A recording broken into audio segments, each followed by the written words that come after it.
Hello guys, welcome to 5th generation Hobby Shop and welcome to another unboxing and testing. Shoutout po natin Sir Rex. Meron tayo ditong Glock 17 Gen 5 MOS Modular Optic System.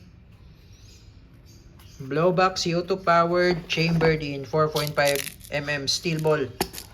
Pambalo niya ay Bolitas. This is the projectile 4.5mm steel ball. This is the magnet. Ayan, dinidikit ko yan sa magnet. Bolitas po yan na maliliit, 4.5mm in diameter. And this is the propellant. Ito naman po yung hangin. Ito po ay CO2 cartridge, 12G disposable po. Good for 60 shots more or less yung isang tangke. Ayan. Airgun pistol. Ito po yung 4.5 caliber 4.5mm. Ito po yung Bolitas na 4.5mm. Ayan. Modular optic system, MOS.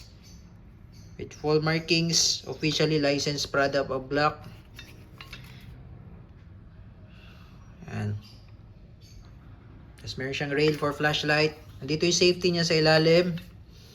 Glock 17 Gen 5 MOS. Okay, testing tayo. Ito po yung kanyang manual, instruction manual. Ito naman po yung maintenance manual.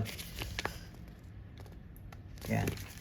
Tapos may kasama siyang mga tool para dun sa magazine at dun sa plate.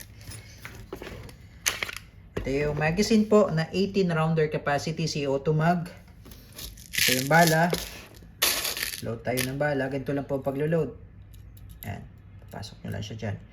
Ngayon, pagkakalabitin nyo yung trigger, kailangan po, isasagad nyo po yung trigger, para po hindi magbabara.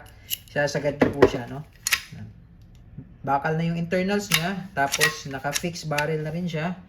Naka-fix barrel. Front and rear serrations. Tapos, dito yung safety. Yan yung red. Pag red, fire. Pag white, safe. Safety. Yan. Yan. Tapos, pagkakalabitin nyo po siya, sagad sa dulo. Pagka ganyan, hindi po yan puputok. Kailangan sagad sa dulo. Yan. Tapos, reset. Sagad sa dulo, reset.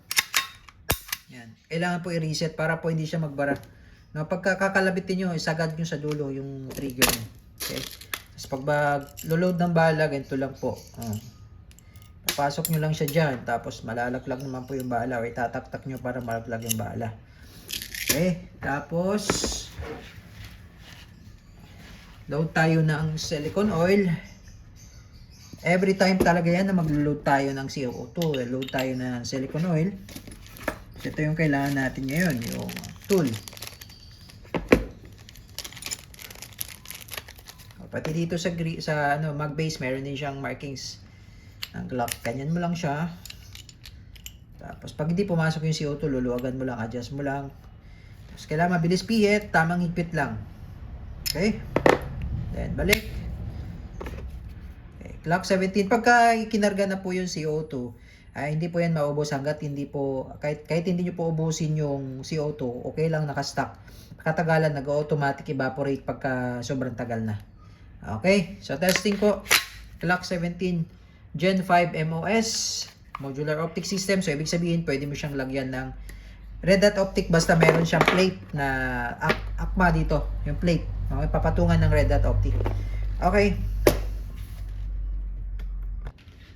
Testing Glock 17 Gen 5 MOS. Ibig sabihin, modular optic system. Pwede mo siyang lagyan ng red dot optic basta merong plate na akma. Okay, so ang bala niya ay 4.5mm. Bolitas. CO2 powered. Yun po ang ating target. Okay, 3 meters distance. Okay. And firing. 3 meters distance. One shot lang yung Alfonso.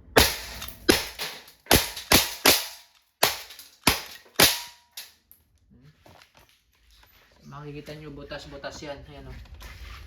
Ano? Yan. Okay, malakas. Okay, open slide. Ibig sabihin wala na siyang bala. Pero may CO2 pa po laman yan. Okay, Glock 17 Gen 5 MOS. Pagka nag-open slide, release mag. Attack release. Hammer down.